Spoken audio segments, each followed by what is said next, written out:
Welcome to the Metal Prognosis. My name is Lee, and on today's video, we are looking at putting together a pedal board again with the Vitos channel switcher here.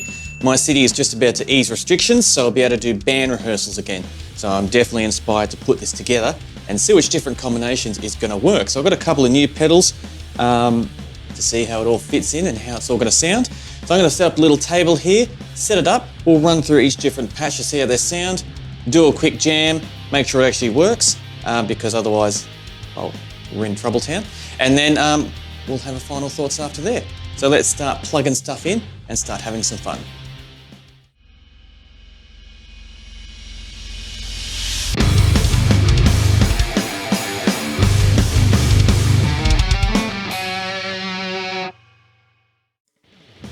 Now we have everything ready to assemble, to be able to put together and do it. Let me just quickly run through a couple of things, because this is my second attempt at putting together this pedal board here. So first thing I've got some thin, nice little patch cables here, which are very flexible and they use up very little space, because last time I had issues putting them in so close together with the other little patch cables I had. And the other issue I had was length and with these L-shaped ones. So I've got a couple of these to be able to sneak in hopefully underneath the pedal board and pop up on the side and still be able to capture it in. So hopefully I've got enough and they're long enough. What we are using for the distortion is the Oh My Goat, because I'm keen to see how that sounds. For the lead patch, I've got the MXR just delay there, and I'm also going to put an EQ band on there to give it a bit of a boost and to brighten it up a little bit too. So I'm going to see how that works. For my flange, I have the TC Electronic Blood Moon that I've yet to even use and take out yet. So I'm definitely keen to see how that's all going to sound and yeah, how it all matches up. Because what I haven't mentioned is the song that I'm doing, or in my band, needs 3 different patches: a flange, a straight distortion and a lead. So that's what we're trying to create with all these here. And then I'm going to run it through my Solid Studio, because for band rehearsal we like to do in-ear rehearsing. So with this, it's got the amp and cab simulator in it. So for this video, I'm going to do the same. So I'm going to chuck this straight in my mixing desk, and what we hear is, that's it, is just this. No other processing, nothing else happening. So let me go into fast forward mode and not bore with you, everyone, with me swearing at myself and trying to figure out the best way how to do this. And I'll meet you on the other side where you can see how it all turns out and, well, if it's going to work full stop. So enjoy.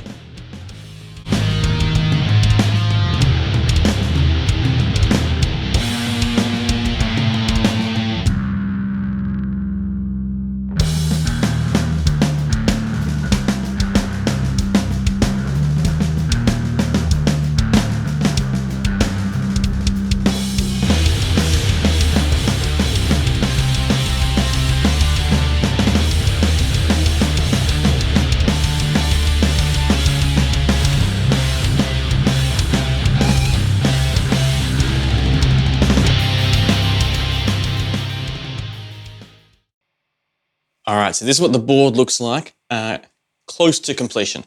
I'm not going to say it's complete, because you don't know until you actually jam it to see what other little settings that you need to alter and do. So here's my quick put together of the pedal board. So quickly to run through, on my first patch here, I've just got the distortion, the Oh My Goat. On the second one, I've got the Oh My Goat running through my EQ pedal with just a slight little boost. And then through the delay to give my lead patch a bit of a kick. And then on the third C patch, I've got the Oh My Goat running with the phaser. So this is what it sounds like so far. Oh, and they're all running through my Solid Studio here, which has given us the amp and cab simulation. So firstly, we can hear hiss, which isn't good, because I don't like hiss. So definitely before band, I'll be adding a noise reducer on here somewhere to make sure that it cleans up nicely. But hindsight's a beautiful thing.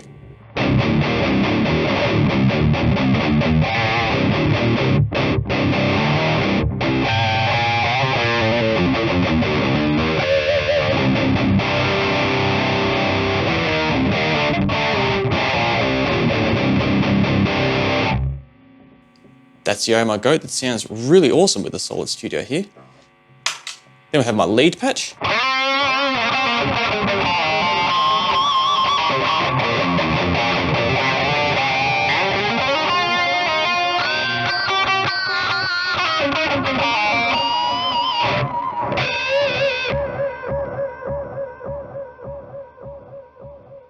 I got a lot of delay there, but that's okay. Once again, I just put it together, so trial and error. And as you can see, I scooped out a lot of the low end there and really push a lot more of the mids and the highs. So in theory, in the mix, it should cut through nicely.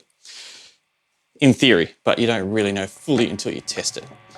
And then we have our phaser, which unfortunately, now we can hear a lot of the hisses coming from the Oh My Goat.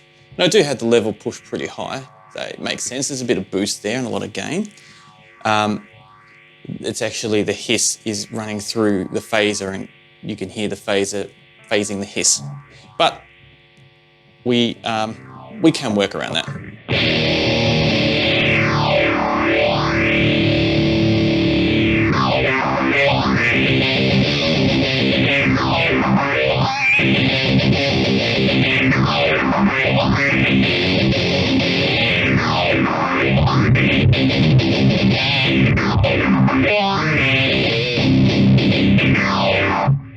I like the Blood Moon, how the amount of depth it's actually got to it.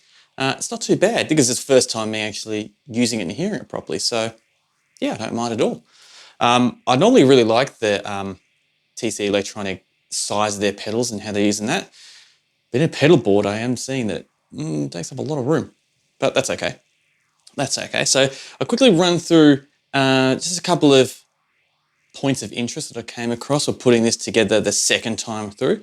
So first thing is I doubled up on the clip compared to the very first time I attempted to put this pedal board together, which looks a lot cleaner and it looks a lot more sturdier. I know I'm shaking the camera, sorry. A lot more sturdier for when you do take it out live. Not that you should be needing to touch these pedals live anyway, because once they're set, you should only be worrying about this front part here. But still nice to know they're not going to be moved and get damaged. Yeah, running these cables, these thin ones, was much better compared to the last ones because the last ones were virtually not possible because you couldn't actually fit them side by side there. So having these little thinner ones and making sure I've had standard size ones to be able to easily fit it all together made a big difference.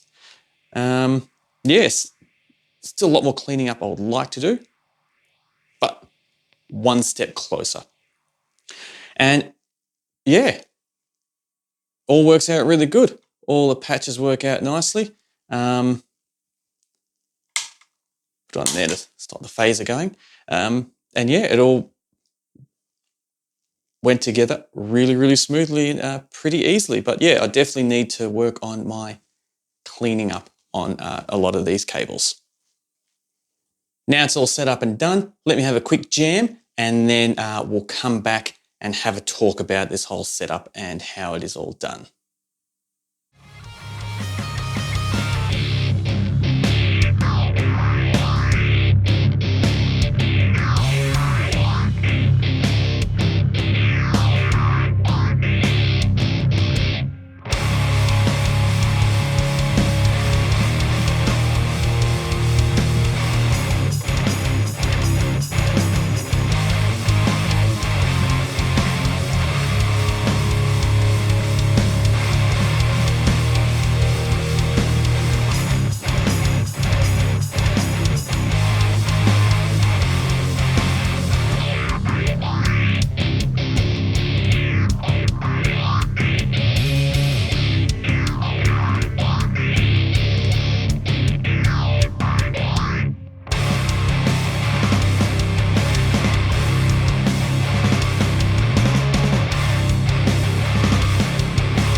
And there's another video done working on putting together a pedal board, and the main inspiration is mashing up different pedals together and seeing how they react to each other and see how they work. So we definitely achieved that. Just a couple of little highlights just before I finish off is, yeah, this Solar Studio is awesome because the main inspiration for this is to use it for rehearsing, but I could easily put this live, have this output, couldn't get that word out, that my output runs straight front of house and everyone can hear the exact quality that you heard right now, for example, if I were to use this exact setup. And I wouldn't need to worry about dragging along an amp and cab if need be. So yeah, this really helps open up different ways on how you can utilise, how you can approach playing live. Yeah, so there we have it. Another little pedal board put together. Love to know your thoughts and your opinions of it all. Yeah, and I definitely need help. Not really help, but I definitely need work on, which might involve some help, cleaning it up and getting this better. So as much as these Ernie Ball cables are really good, there might be better ones out there, I'm not sure. Or it could just be a case of this is just a weird shape and it doesn't fit properly together. But still lots of fun putting together and doing anyway. So thank you very much for joining me in this video. Lots of fun jamming through and doing all this. I technically haven't done a jam yet, but you would have seen the jam already because I'm going to do it after I finish packing up this table and resetting up the room. So hopefully it was a good jam. I'll find out for myself in a few moments. But I thoroughly look forward to chatting with you next time. And until next time, please stay safe.